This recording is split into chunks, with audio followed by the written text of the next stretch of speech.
messieurs les présidents, présidentes, vice-présidents et vice-présidentes, messieurs les académiciens, mesdames et messieurs les directeurs et directrices, mesdames et messieurs les délégués, chers collègues et chers amis, je suis ravie de vous accueillir à la maison. Maison pour la science et la technologie au service des professeurs. Maison, l'endroit où l'on est bien. Le nom n'a pas été choisi au hasard. Avant de laisser la place au discours, je voudrais vous livrer quelques éléments chiffrés de la maison.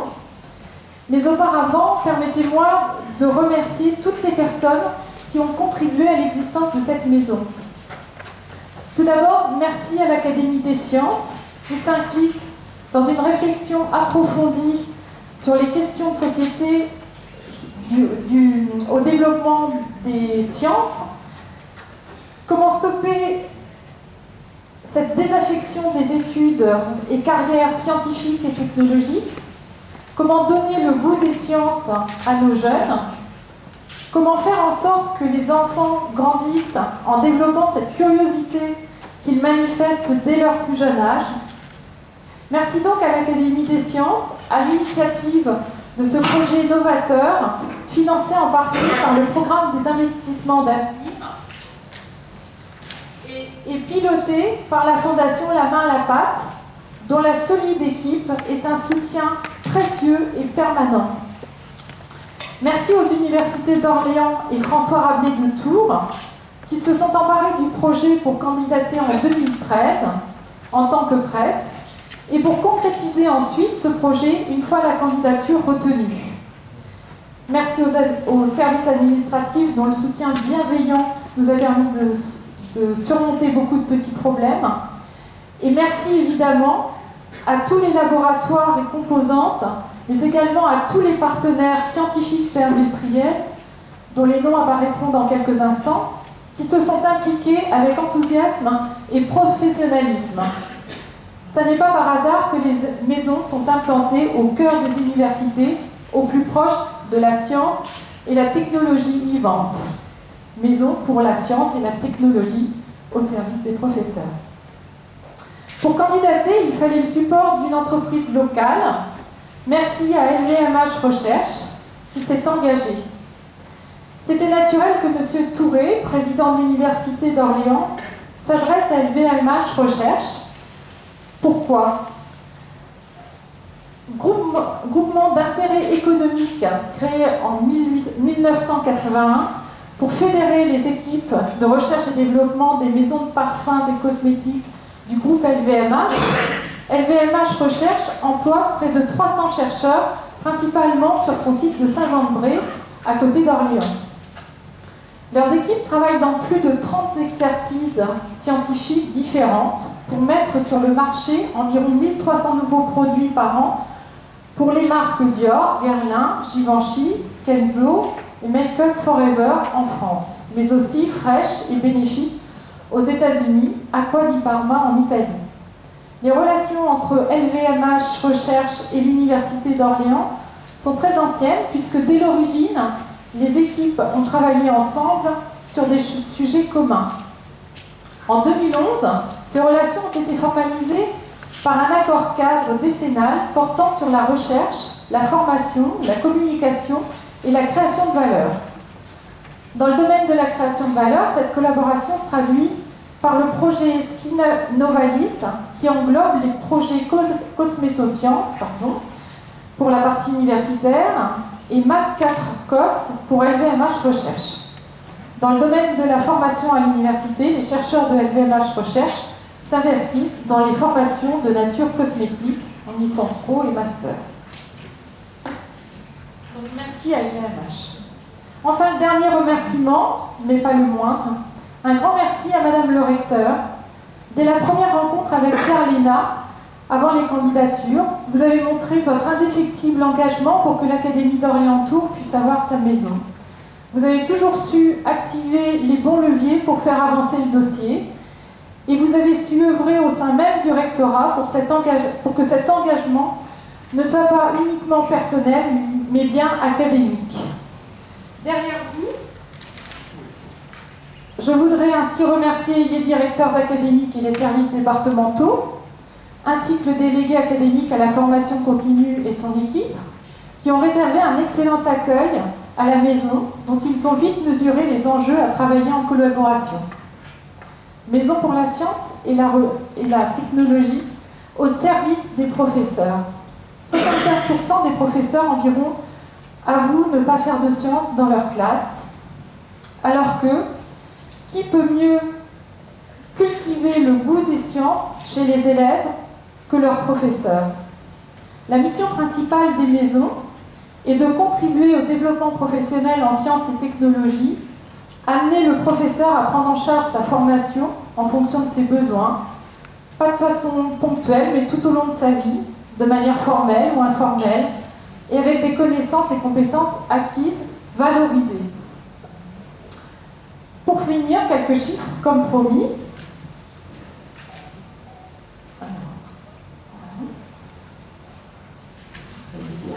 Le premier chiffre, 9.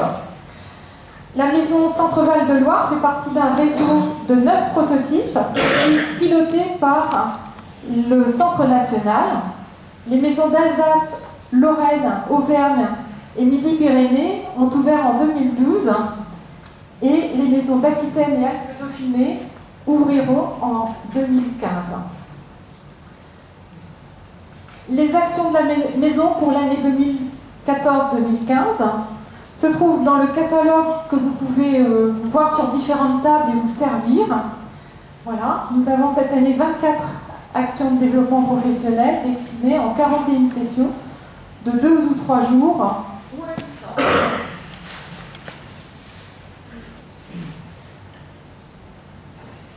Une irrigation du territoire avec un engagement pour les qualités des chances. Les actions de la maison irriguent les 6 départements de notre académie avec environ 900 journées stagiaires, un quart de professeurs des écoles, 3 quarts de professeurs de collège. Enfin, pour finir, je vous avais parlé des nombreux partenaires. Merci à la trentaine de partenaires et à la vingtaine de laboratoires qui se sont impliqués. Merci.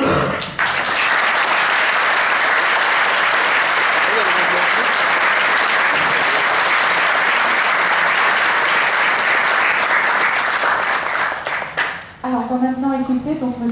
Pierre Lénard, président d'honneur de la Fondation de la main à la pâte, académicien des sciences. Madame le recteur,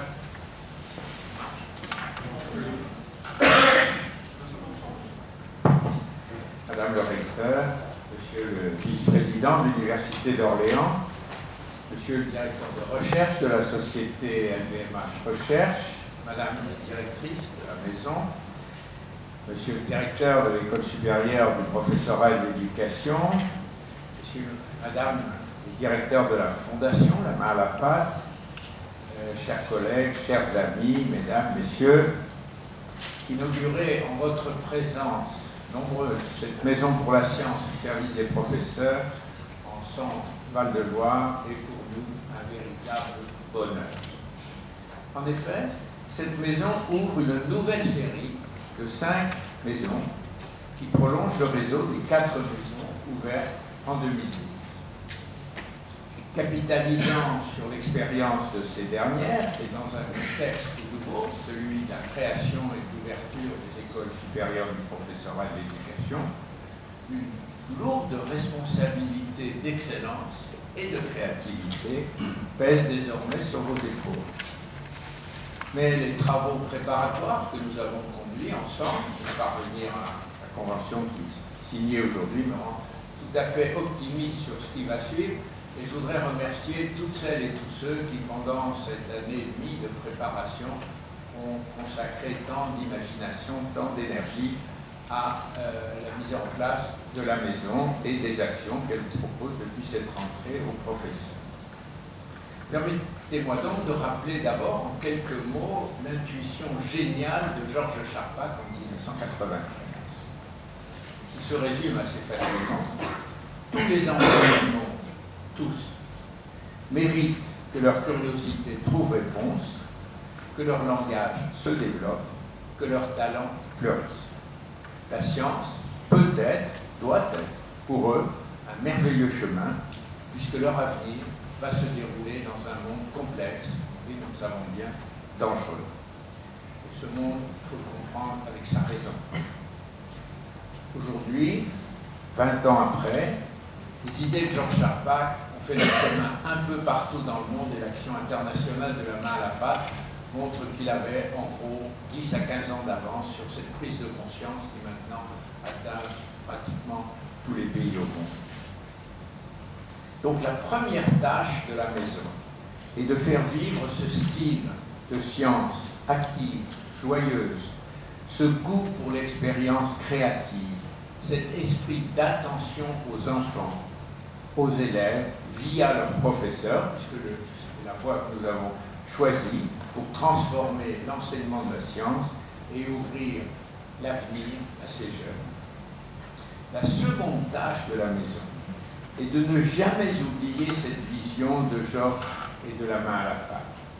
Les terribles inégalités que malheureusement, non content de ne guère les corriger, notre système éducatif aggrave à l'école primaire et surtout au collège. Ces inégalités, nous devons tout faire pour les réduire. Et en n'oubliant pas que la maîtrise de notre langue est sans doute une des sources d'inégalités les plus profondes et que Science et langue, comme nous le rappelle un bel ouvrage récent de Yves Quéré, cofondateur de la main à la pâte, et ici présent, Science et langue ont un rapport intime et fécond.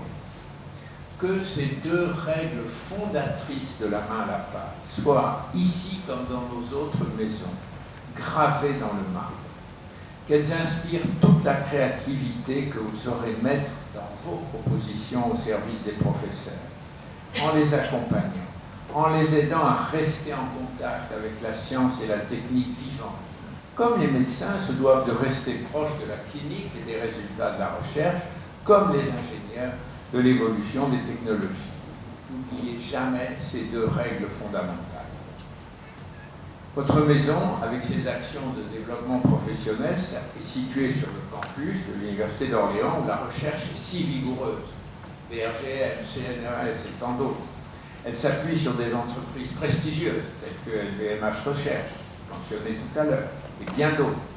Mais elle doit irriguer toute l'académie. Toute l'académie. Tout d'abord, bien entendu, mais tout autant les régions rurales, parfois si isolées, et où sévit souvent la pauvreté et l'inégalité.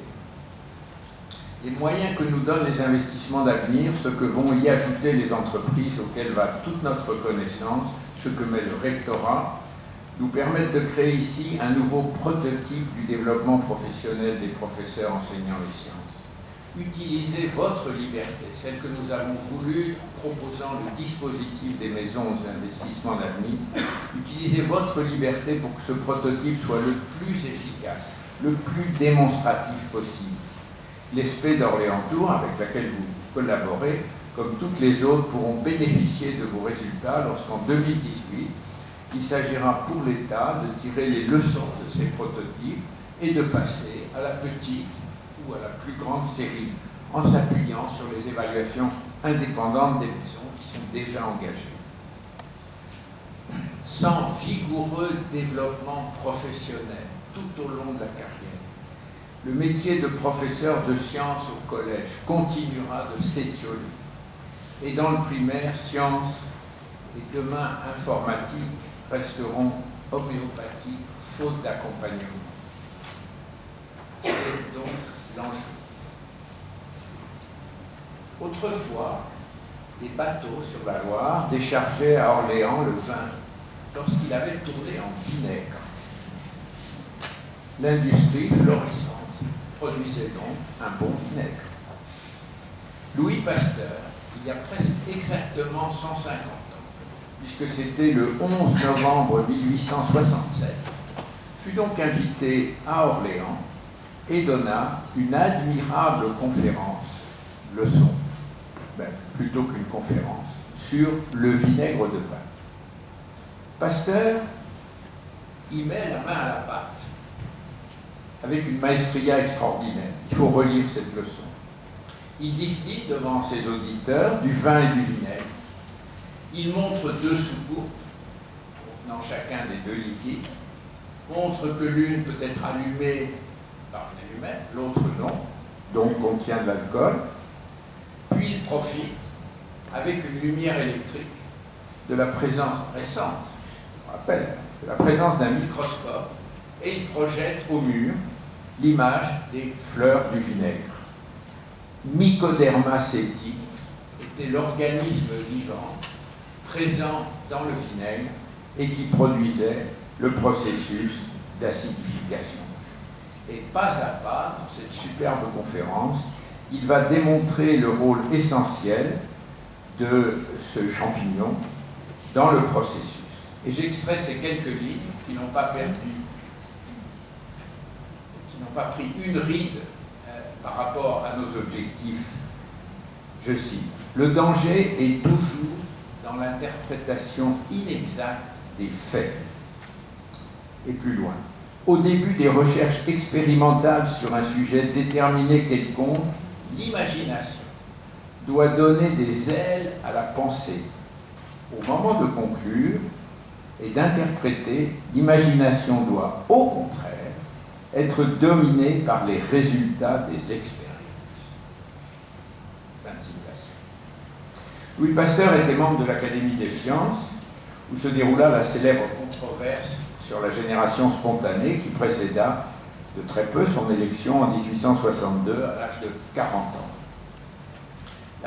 L'Académie des sciences vous accompagne aujourd'hui avec Yves Quéré, cofondateur de La Main à la Pâte, René Blanchet, le géologue, si proche du Bureau de recherche géologique et minière,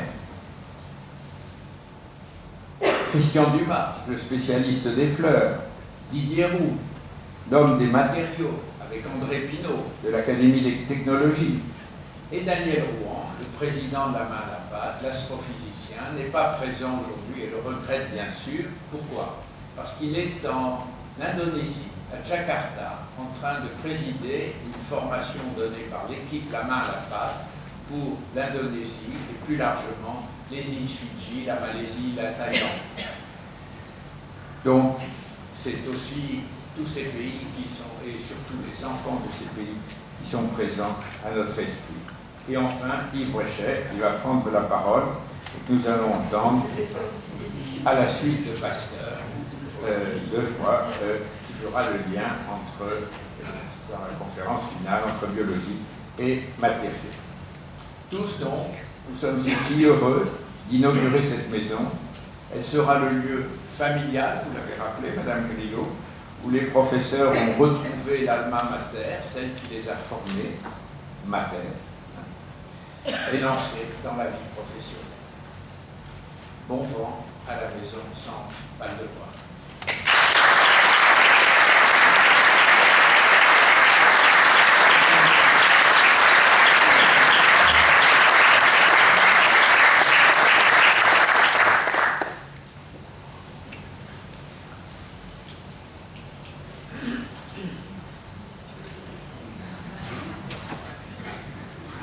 Voilà, donc maintenant nous allons écouter Yves Bréchet, président du Conseil scientifique, pédagogique et de valorisation de la Fondation La Main à la Pâte, académicien des sciences et haut commissaire à l'énergie atomique. Merci beaucoup, mesdames, messieurs. Vous allez voir que le président d'honneur de la Fondation est en accord complet avec le président du Conseil scientifique, car nous avons eu la même idée indépendamment. À savoir que j'ai trouvé aussi la leçon de Pasteur absolument admirable. Donc je ne donnerai pas tout à fait exactement la même lecture, mais vous verrez que j'avais décidé de faire un discours court, et comme je parle toujours longtemps, j'ai demandé à Pasteur de faire la moitié du discours.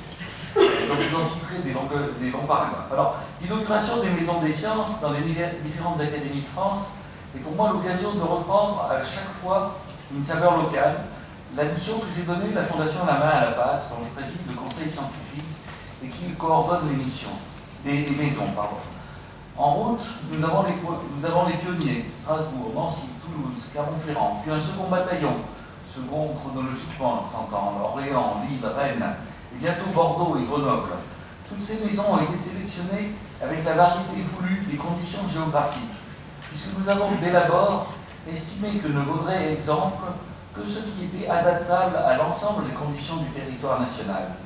Une seule et même mission leur est confiée: contribuer à la formation continue des enseignants du primaire et du secondaire dans le domaine des sciences, en lien direct avec la science vivante. Par science, nous entendons les sciences de la nature et de l'observation, mais aussi les sciences mathématiques et informatiques et les sciences de l'ingénieur. Aussi bien le comprendre pour comprendre que le comprendre pour faire. Le conseil scientifique de la Fondation a pour mission d'une part de s'assurer du contenu des formations proposées, dans l'esprit la main à la pâte, mais aussi de faciliter les rapprochements entre les initiatives des différentes maisons et d'aider à l'enracinement dans le monde universitaire et industriel local. Comme auvergnat, il me plaît de rappeler que l'ancêtre de la main à la pâte est le grand Blaise Pascal, non pas simplement parce que, admirable scientifique, il a laissé des descriptions d'expériences qui ne dépareraient pas dans les initiatives de nos maisons, mais aussi par cette profonde remarque que l'on ne se convainc vraiment que par les raisons que l'on a soi-même trouvées.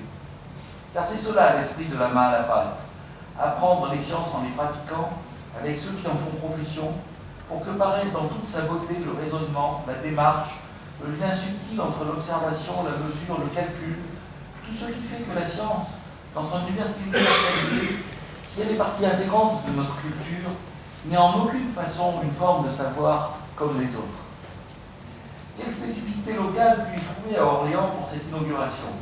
Certes, le personnage de Jeanne d'Arc et le mot de reconquête viennent à l'esprit, mais il s'agit de bien s'entendre sur le terme de reconquête.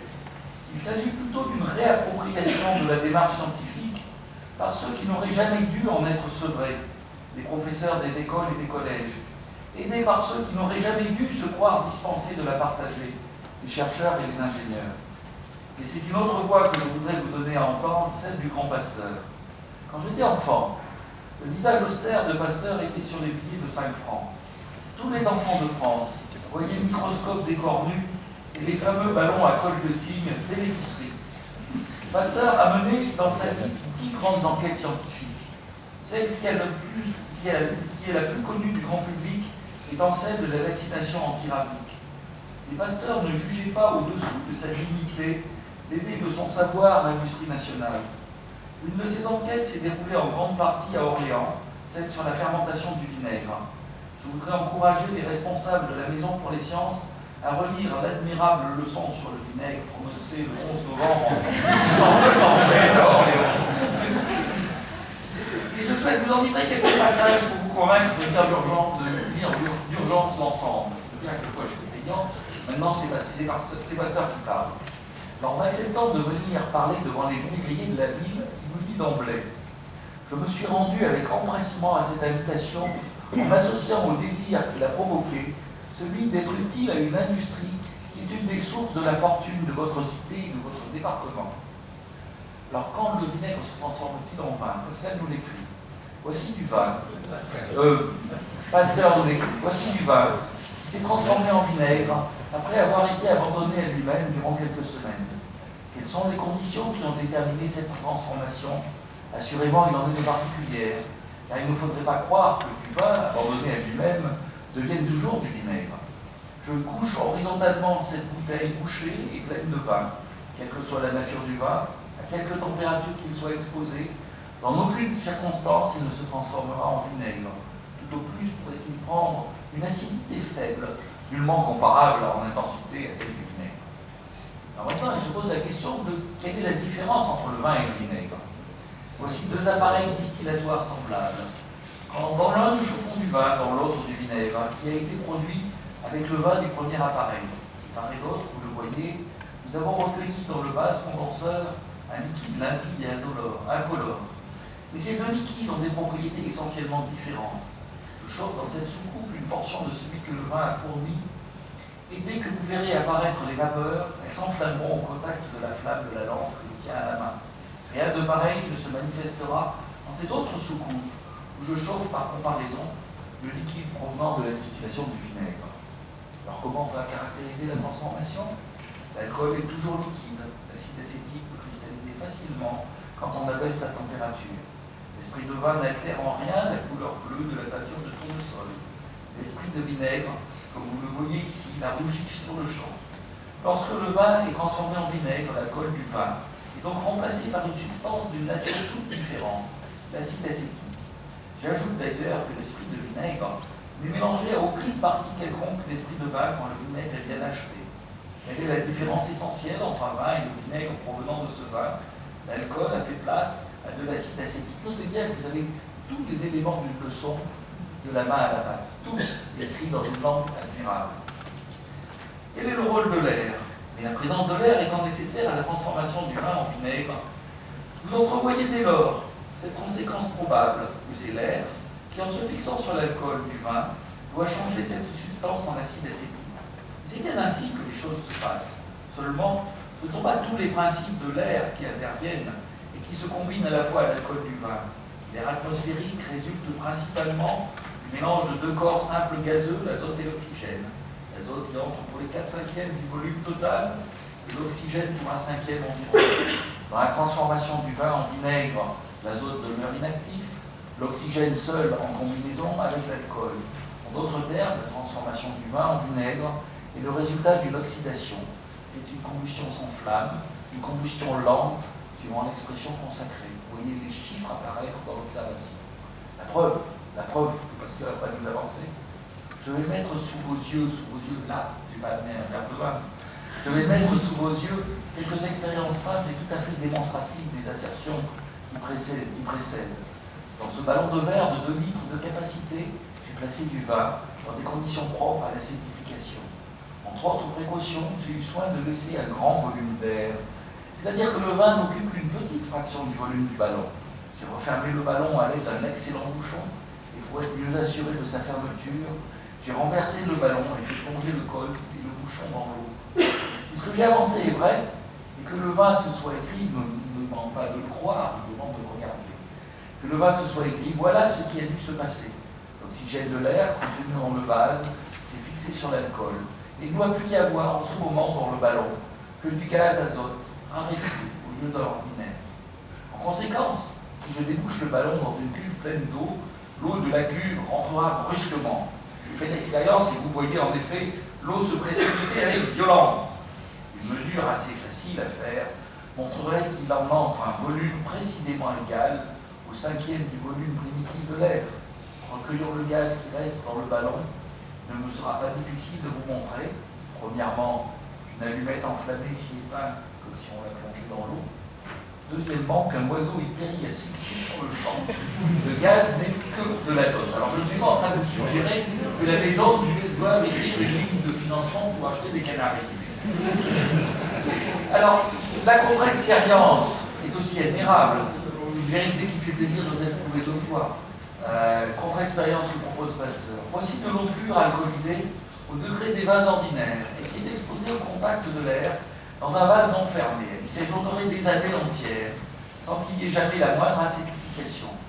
Quelle peut être la cause de la différence considérable que nous présente ce rapport de vin naturel et l'eau pure alcoolisée? Pourquoi dans les 2 cas l'oxygène de l'air ne se fixe-t-il pas également bien sur l'alcool? C'est qu'il existe dans le vin, a-t-on dit, quelque chose qui provoque l'union de l'oxygène de l'alcool. L'eau alcoolisée est privée au contraire de cet intermédiaire. Mais quelle est donc la substance qui peut avoir une influence pareille?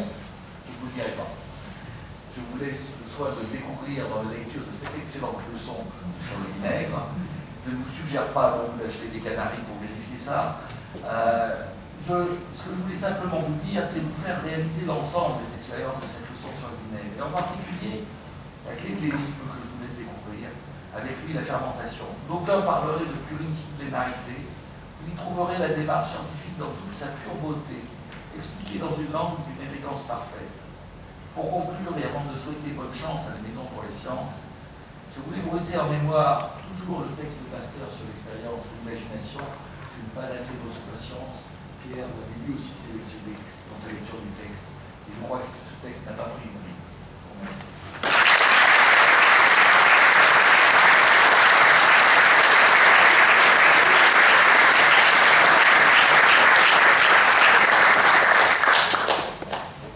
Nous allons écouter maintenant Thierry Montagneux, vice-président de l'Université d'Orléans, qui représente M. Touré, président de l'Université d'Orléans.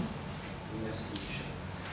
Madame le recteur, Monsieur le président de la Fondation Lamartine, Monsieur le président du Conseil scientifique, Madame, Monsieur les représentants de l'Université François Rabelais de Tours, Madame la directrice de la Maison pour la Science, chers collègues, je crois que je regarde vous collègues évidemment de notre domaine sciences et techniques, évidemment la présence de notre directeur de l'ESP, chers amis. Alors, au nom du président de l'Université d'Orléans, je suis heureux de vous accueillir sur notre campus d'Orléans et en particulier dans nos locaux de la rue du Carbone, j'en dirai un mot dans quelques instants. Youssouphi Touré vous prie d'excuser son absence. Il est en ce moment même en train de travailler sur notre future commune et sur un projet illicite qui s'y rattache, qui est important. Et tout ça a un petit peu beaucoup bousculé son agenda récent. Alors, je ne parlerai pas de Pasteur parce que ça a déjà été fait brillamment par les deux interlocuteurs précédents. Je ne parlerai pas non plus Jeanne d'Arc, parce qu'en général, Orléans fait ça le 8 mai pour célébrer la libération de la ville le 8 mai 1429. En général, c'est moi qui en parle d'ailleurs, mais il y a un invité extérieur tout à fait important qui le fait. Je voudrais simplement dire trois choses, trois idées. Un mot d'abord pour expliquer pourquoi on a fait le choix d'installer la Maison pour la Science dans ce bâtiment. C'est pas le hasard. Tout à l'heure, Michel nous a dit que c'était pas le hasard d'appeler ça maison, mais c'est pas non plus le hasard de l'installer ici, parce qu'aujourd'hui, cet espace dans lequel nous sommes est probablement l'un des meilleurs symboles de notre démarche partenariale à l'Université d'Orléans. Dans ce bâtiment, on trouve notre direction de la recherche et du partenariat, et des partenariats, en particulier notre service de valorisation de la recherche.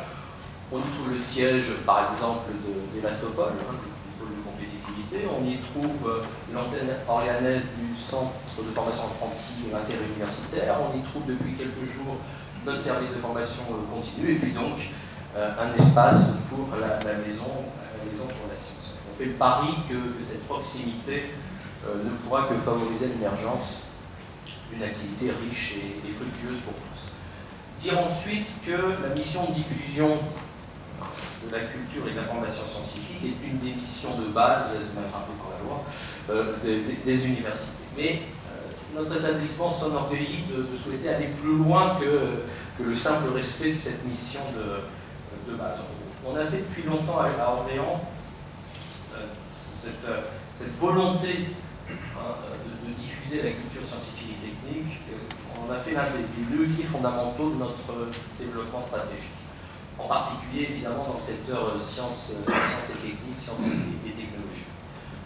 L'ouverture au monde socio-économique, la logique du continuum de formation, qui soit formation initiale ou formation continue, évidemment des relations privilégiées avec le monde éducatif du premier et du second degré, intégré il y a quelques années l'UFM de l'USP aujourd'hui. L'ancrage sur l'ensemble du territoire, ça a été rappelé par Michel, que je parle tout à l'heure, ou petite carte qu'on a vu rapidement, mais effectivement, l'Université d'Orléans est présente sur l'ensemble des sites, sur l'ensemble des départements de la région, et évidemment, ça nous donne une mission supplémentaire, et c'est un choix que nous assumons. Et donc, à ce titre, la Maison pour la Science est un atout supplémentaire pour notre établissement qui vient renforcer d'autres initiatives. On en parlait d'investissement d'avenir tout à l'heure. Je parlais de continuum de formation et relations avec les lycées, etc. Bon, on a un grand projet qui se met en place depuis 3 ans et encore 5 ou 6 années de développement devant lui, le projet d'édifice. Ces jours-ci, on a accueilli dans les locaux de notre école d'ingénieurs un Fab Lab. Donc c'est encore une autre façon de s'ouvrir vers l'extérieur et d'attirer, de diffuser la culture technologique vers le public le plus large possible. Et puis, pour terminer, je dirais que cette démarche Maison pour la Science est enfin exemplaire de ce que doit être une démarche partenariale, un projet partenarial. Bon, des conventions ont été signées ou sont sur le point de l'être avec les opérateurs que sont la Fondation à la PAC et puis le rectorat de l'Académie Orléans-Tours. On y a évidemment souligné, de rappeler, que ça a été dit par Michel, mais je le rappelle à mon tour, que ce projet a été déposé dans la façon court par le Presse Centre Val-de-Loire. Donc évidemment, nos amis de l'université François Rabelais sont partie prenante dans cette affaire.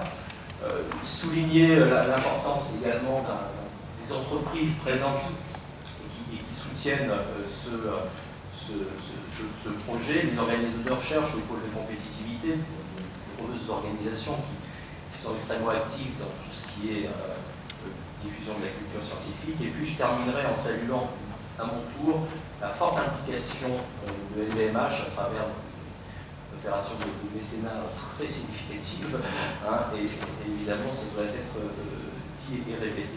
Et puis un mot personnel pour souligner le fort engagement de notre collègue Michel Briot, et depuis plusieurs mois maintenant, et pour de nombreuses années, j'imagine. Et puis un petit mot aussi, une petite pensée pour notre vice-présidente du conseil d'administration, Nathalie Magneron, qui a aussi œuvré sur ce dossier et qui n'est pas présente cette après-midi, parce qu'elle est en mission au Burundi. Voilà, je voulais terminer là-dessus, et encore une fois, bienvenue à tous sur notre campus d'Orléans.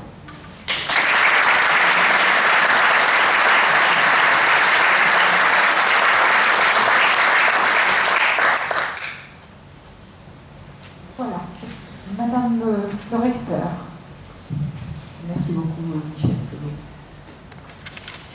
Monsieur le Président, Monsieur les membres de l'Académie des sciences, je voudrais vous dire d'emblée combien nous sommes honorés de votre présence et de la confiance que vous nous faites dans ce pari que la science a encore de belles années devant elle et que nous serons en mesure de faire en sorte que les savants soient nombreux demain. Je voudrais évidemment saluer tous mes collègues universitaires, les chercheurs, toutes les forces vives de la formation, de l'éducation nationale. Je parle de forces vives, c'est l'école supérieure du professorat et de l'éducation, c'est les services de formation. Il faut savoir que notre académie est une académie-école. Ça existe, il y a des auto-écoles, mais une académie-école. Qu'est-ce qu'une académie-école? Une académie-école, c'est une académie qui a beaucoup d'entrées de jeunes stagiaires, comme monsieur le directeur. L'ESP a de longues années devant elle, prospère. Une académie qui reçoit beaucoup de jeunes, qui restent, généralement 3, 4, 5 ans, et qui repartent ensuite. En fait, ils suivent soit la Loire, soit l'autoroute A10. En fait, c'est soit vers Nantes, soit vers Bordeaux, soit vers la Bretagne, mais là, je ne sais pas ce qu'ils suivent. Bon, en tout cas, clairement, puisque nous avons cherché, nous n'avons pas noté de GPS, mais nous avons regardé, le parcours se fait de cette façon-là. Donc, ça nous laisse une immense responsabilité d'être une académie-école. Nous avons des jeunes, la plupart des professeurs des écoles, et beaucoup de nos professeurs des collèges ont des parcours littéraires. J'aime beaucoup la façon dont vous avez présenté, Monsieur le Président et Monsieur le Président, les travaux de Pasteur, parce que c'est aussi de la littérature. Il faut savoir bien s'exprimer et il faut savoir bien présenter la structure des phrases pour présenter le raisonnement scientifique. Je le dis parce qu'il faut le dire, parce que nous, dans cette éducation nationale, où nous avons fait du littéraire et des scientifiques, quelquefois je suis étonnée qu'on ait une telle obstination à considérer qu'ils sont différents. Un littéraire peut être un scientifique peut être un littéraire, et quand un homme ou une femme est cultivé, il est nécessairement les deux. Donc, l'ambition de la Maison pour la science et la technologie, Centre Val-de-Loire, j'ajoute Val-de-Loire, c'est d'actualité, en ce moment à l'Assemblée. Cette maison, très vite, avec Michel Kerala, que je salue évidemment pour son obstination à développer la science et à la promouvoir, nous nous sommes dit, il faut que nous rassemblions toutes nos forces pour être dignes de recevoir une telle maison. Rassembler toutes nos forces, c'était s'adresser à l'Université d'Orléans, c'était s'adresser à l'Université François Rabelais, c'était s'adresser aussi à l'INSA, aujourd'hui INSA, à Bourges. C'était aussi s'adresser à tous les organismes qui sont ici présents, et vraiment je les salue. C'était s'adresser aussi à la recherche du secteur privé, qui est très présente en région centre. Près de la moitié des chercheurs sont dans les entreprises privées en région centre. Et c'était aussi peut-être un petit clin d'œil. Vous vous souvenez, M. Léman, vous m'avez dit, la maison pour la science, quelle originalité sur la région centre, vous avez un sponsor, vous avez une image. Vous savez, nous, l'image, c'est le confort et le bien-être. C'est la gastronomie, c'est le patrimoine immatériel. Alors, on va pas on en avait discuté les uns les autres dans un grand restaurant, non, c'est pas possible. Quoique Bocuse, peut-être, aurait pu le faire, puisque nous avons, et d'autres avec lesquels nous avons des relations. Et puis finalement, nous sommes dit, mais compte tenu des partenariats, des enjeux futurs, des biotechnologies, de la chimie organique, cette région qui est déjà extrêmement bien placée sur ces enjeux, pourrait peut-être aussi s'adresser aux professeurs des écoles et aux professeurs des collèges sous une autre forme que Total, Michelin, vous m'excuserez, j'entends dans la région. Clermont, c'est Michelin. Voilà. Et nous, on s'est dit, bien écoutez, voilà, confort, bien-être, santé. Et pourquoi pas luxe? On va s'adresser à LVMH. Je ne sais pas où sont nos amis de LVMH. Voilà. Et cette image, elle n'est pas habituelle. Nous ne sommes pas habitués à faire ce type de promotion. Et en même temps, nous sommes tous conscients des enjeux énormes qu'elle représente. Énormes. Et de l'attractivité aussi qu'elle représente. L'attractivité considérable. Les jeunes sont extrêmement intéressés par les marques, on va dire ça comme ça. Mais je me dis, ma foi, s'ils aiment ça, et si c'est pour la promotion de la science, et parce que ce sont nos partenaires, parce qu'ils ont prouvé bien des fois qu'ils savaient accompagner les recherches universitaires, les recherches dans les organismes, nous allons demander à LVMH. Alors nous avons, évidemment, tout de suite, nous sommes tournés vers l'Académie des sciences, disant, qu'en pensez-vous? Puis, je réponds. Je dis, oui, tout à fait original, pourquoi pas? Et ce pourquoi pas a commencé à donner corps à ce projet. Alors nous n'allons pas faire que du biotech, nous n'allons pas faire que de la recherche de nouvelles molécules. Hein. Mais nous allons donner le goût d'une cuisine quand même scientifique, qui est un enjeu considérable, y compris un enjeu de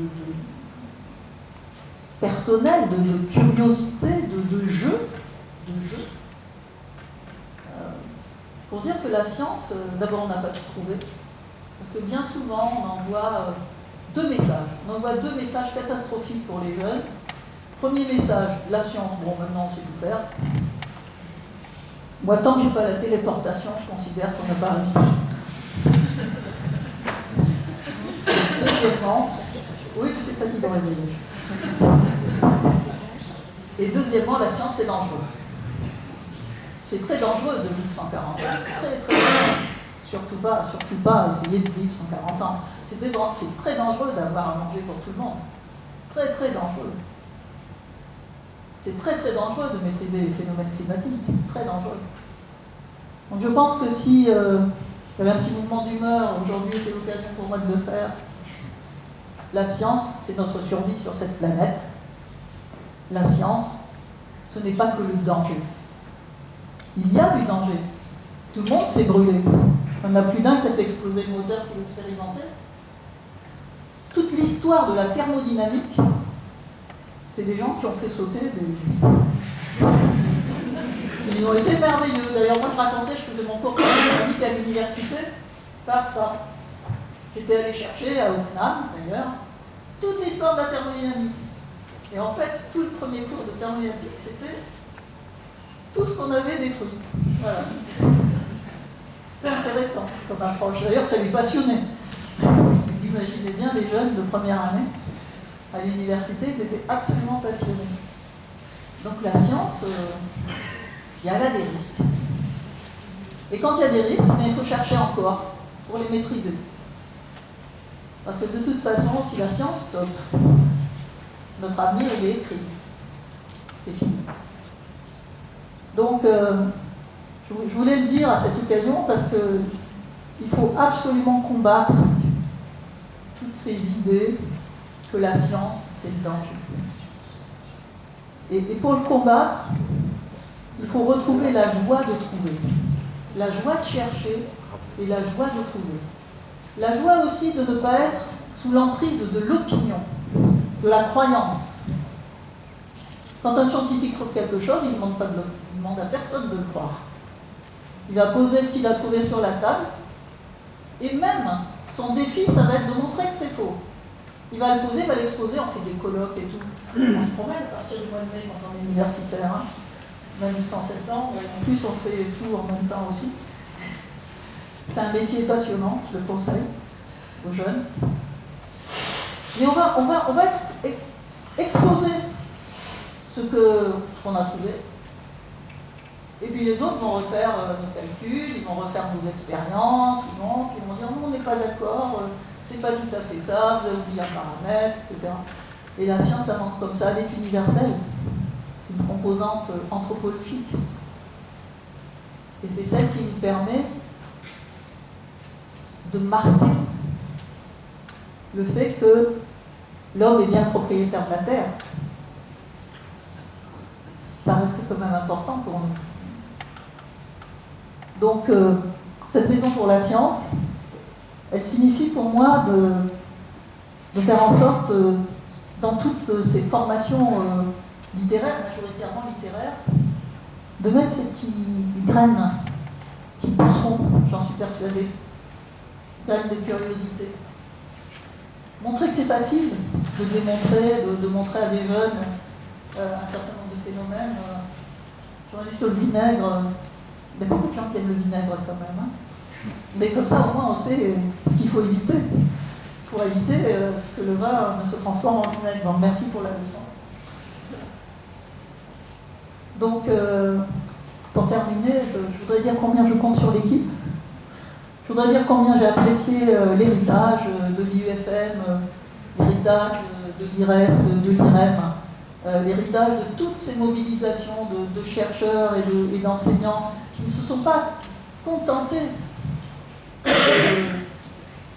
de faire de la science pour eux-mêmes et pour avancer dans leur carrière, mais qui ont comme préoccupation de la transmettre et d'en donner le goût. Et je souhaite vraiment que cette maison, auprès de tous les autres acteurs, soit le porteur de cette mission. Merci à vous et bon vent.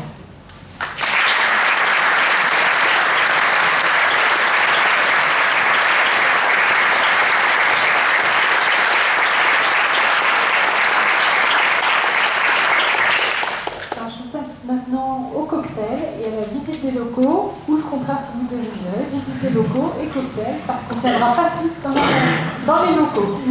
Et à 16h30,